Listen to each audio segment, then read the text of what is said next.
In the episode Ozymandias, we watch in real time how Walter White's empire finally crumbles, turning an arrest that he likely could have talked his way out of to him going on the run. And when trying to get Skyler and Walter Jr. on board to leave with them, things take a turn when the truth comes out and a knife gets involved. And between the lies, the drugs, and now the death of their brother-in-law Hank, Skyler has had enough, and she made a choice not to run or to hide, but to be the person to protect their family. And after an explosive fight between the wife and the husband, in the end, Walter was able to walk away with a cut on his hand before leaving everyone that he cared about behind.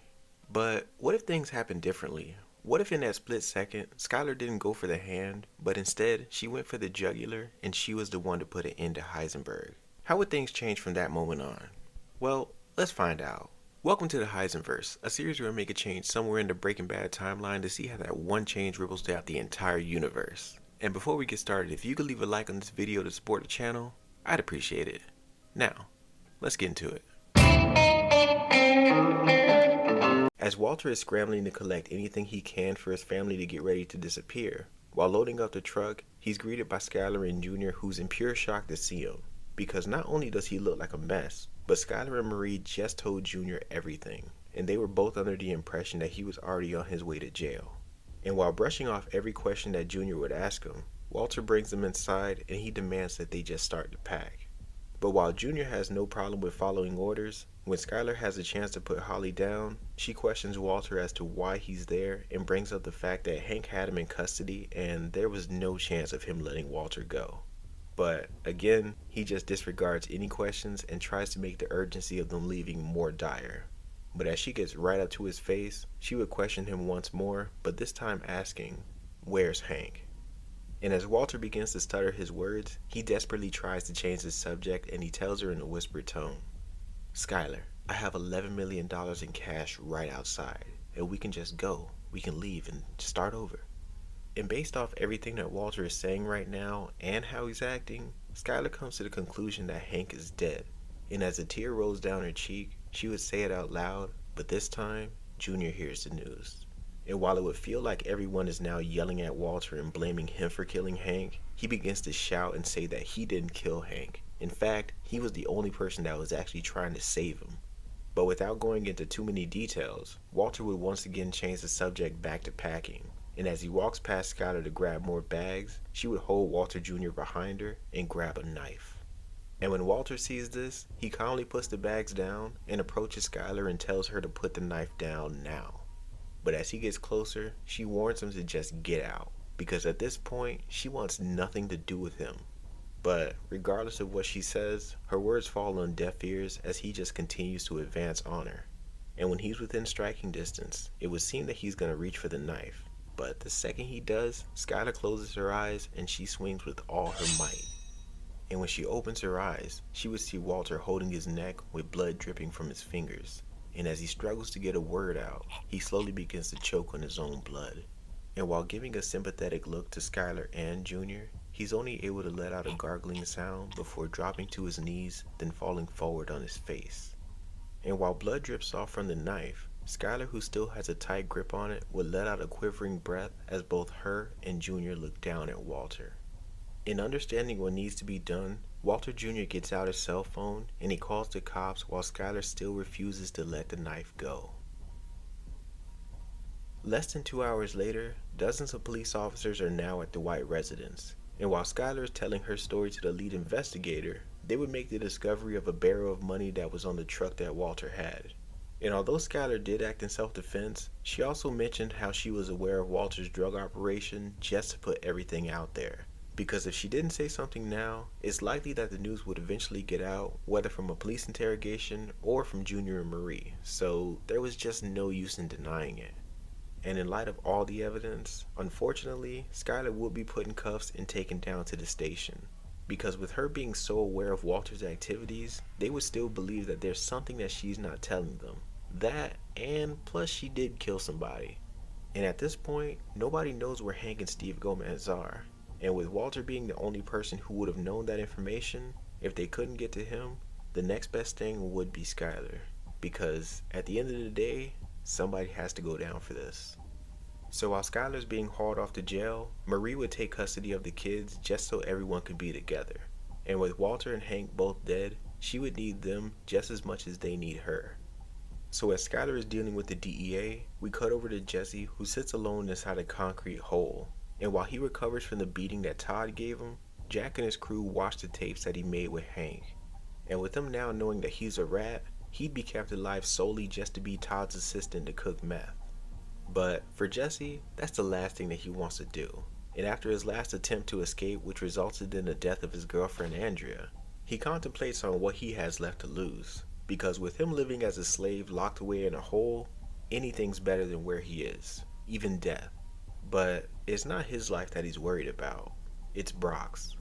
And as the days pass, he would start to rationalize with himself that Brock couldn't be living in the same place that Andrea was murdered at. I mean, why would he? Maybe he's living with his grandmother. And he takes that thought to the next logical conclusion that he's probably somewhere safe. Which brings him to his next thought, either taking his own life and putting an end to his suffering, or risking it all on one more attempt to escape.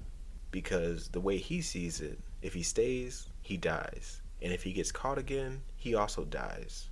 And not wanting to just give up and let Jack and his gang have dominion over him, he decides to go for it and try one last time to escape. So in the middle of the night, while using a paperclip from Brock's photo, he's able to pick the cuffs and climb out the hole. And using every bit of energy that he has left, Jesse runs and jumps the barbed wire gate with little to no effort. And once he was in the clear, he runs as fast as he can to the nearest home, which will probably be like 2 miles away. And surprisingly, he sees he wasn't followed. And when he gets to the door of a random home, he knocks like his life depended on it. And when the door opens, the homeowner sees the fear in Jesse's eyes, and the person would ask, Are you okay, son? Can I help you with anything? And Jesse tells him like he's out of breath. Call the cops. Please just call the cops. And seeing that he was obviously running from something or someone, the homeowner would be the break that he needed, and he would call the cops and invites him in to wait for the cops to arrive. And within a matter of 10 minutes, the police show up, and as soon as Jesse tells him his name, they put him in cuffs and bring him straight down to the station. And when he gets there, the first thing that he requests is to make sure that Brock was safe. And after explaining why, the case of Andrea Cantillo's murder would finally have more to go off of than just being a random act of violence. And once he was assured that the cops are on their way to Brock's grandmother's house, Jesse sits in front of 2 agents and he once again tells the story about how he began his partnership with Walter White and how it ended with him being held captive for nearly 3 months. And honestly, it wouldn't take that long for the feds to verify Jesse's story, being that he was one of the persons of interest for the Walter White case. So with them having an understanding of what they would be going up against, a task force is assembled to go over to Jack's compound and try to make an arrest. But if they can't, they're giving full authorization to shoot to kill. And in less than 12 hours from the time Jesse made his escape, the sun will be rising and the entire compound will be surrounded by agents. And as the entire gang is woken up by a loudspeaker with the sound of police telling them to come out with their hands up, Jack, Todd, and the rest of the gang are not exactly gonna go quietly. And while inside, they strap on vests and load up every gun they can get their hands on. But even with their impressive firepower, it still wouldn't be enough. And the moment the door opens and the agents see Jack and his crew with their guns out, there would be an onslaught of bullets fired at the gang that leaves everyone dead in just a few minutes. And the damage would be so severe that even some of Jack's gang members would be disfigured with the amount of bullets that their bodies took. And after taking some evidence photos of the compound, the meth lab, and not to mention where Jesse was held captive, the task force would head back to base from a successful mission. And when the word gets back to the DEA of how things went, there would still be a matter of what to do with Jesse.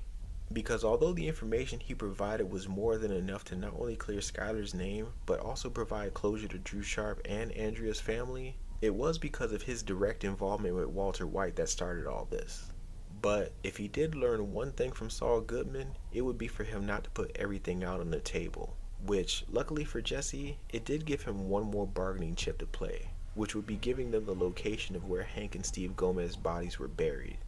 And once he told them everything and the police were able to verify it by digging them up, he would be offered witness protection for his role in helping out the DEA. So going forward, his life as Jesse Pinkman would officially be over, and nobody would ever know about his involvement in any of this. And as far as anyone would know, he died back at the compound as one of the disfigured bodies. So not knowing what's going to be next for him, with everything that he's been through, everybody would agree that he's definitely earned himself a second chance. A couple weeks later, we pick up with Skyler, who's just been released from prison. And after Hank and Steve Gomez were given a proper funeral, it would seem like everything is going to be alright. The family, or what's left of it, is all under one roof, and with everyone together, you would think that they can start to move past the Walter White situation. And that is true for everyone but Marie, who's been holding a grudge against Skyler since the day that she found out about the meth empire. Because even though she pretends that she's gotten her closure at Hank's funeral, she hasn't gotten over the fact that Walter White, her own brother-in-law, got him killed. And because Skyler knew about it all this time, if she had just spoken up sooner, Hank would still be alive. And while staying at Marie's house, with every passing day, her true feelings would begin to show, and it would become more obvious to not only Skyler, but also Junior. So when they finally have a moment alone to discuss it, Skyler calls her out on it by saying, "Marie, what's the matter? I know something's bothering you. I'm not sure if it's me you're upset with, but Flynn is starting to ask questions, so what's going on?" And Marie tells her, "You want to know what's going on or what's bothering me? It's you, Skyler. I just can't get past the fact that you knew what that bastard husband of yours was doing and you would have never said a word unless Hank confronted you on it." And Skyler responds by saying, "Marie, I'm sorry. I truly am. And I'll be asking myself the same question for the rest of my life. Why didn't I do anything sooner? But after everything that I've been through, I'd expect you of all people to have some forgiveness in your heart for me." But while she begins to cry, Marie gives her a look of disappointment and says, "I'm sorry, did I hear you right? Did you say everything that you've been through? Which was what exactly? Lying to everyone with a straight face? Please. If you had just said something when you first found out, I would bet any amount of money that none of this would have ever happened and Hank would be right here."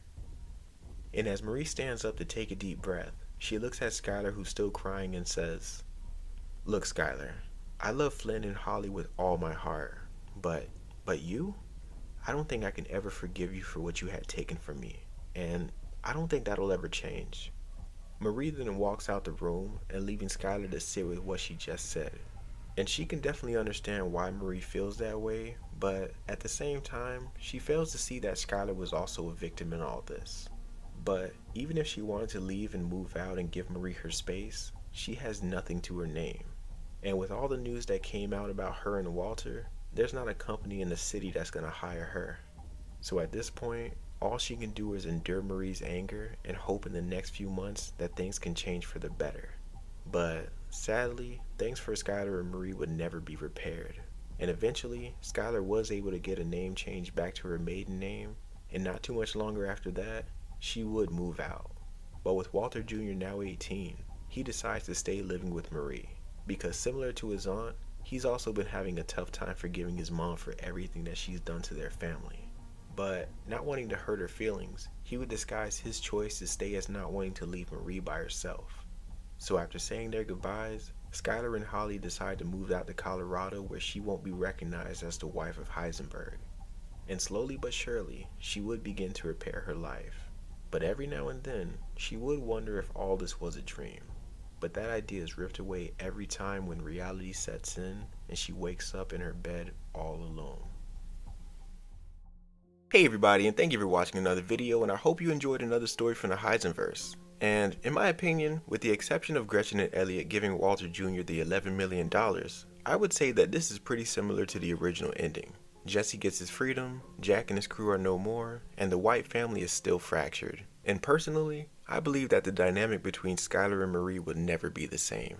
And personally, I like to think that even in the original, Marie still holds some form of animosity towards Skyler for everything that she's done. And you're probably thinking now, what about Saul Goodman? What happens to him? And honestly, I feel that his story would come to the end the exact same way that it did in the original, because from his point of view, not really much changes anyway. But that's just me. But now I want to hear from you guys. What'd you think of this story? Did you like it? Is there anything that you'd change? And what is the next story that you'd like for me to cover? Whatever it is, let me know down below in the comments and I'll do my best to respond. Until next time, My name is Merge. Later.